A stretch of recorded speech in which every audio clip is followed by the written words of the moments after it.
3, 2, 1. Boosters in ignition. And liftoff of Artemis 1. We rise together back to the moon and beyond.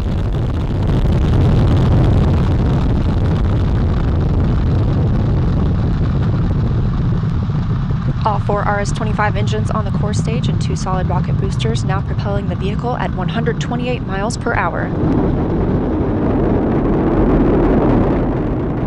Hearing good control on the roll from teams in Mission Control Houston. All good calls so far. Now 30 seconds into the flight of Artemis 1. First milestone will be for the vehicle to pass through max Q at about 1 minute and 9 seconds into launch.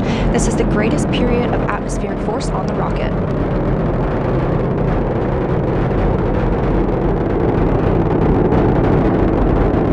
SLS now traveling 607 miles per hour.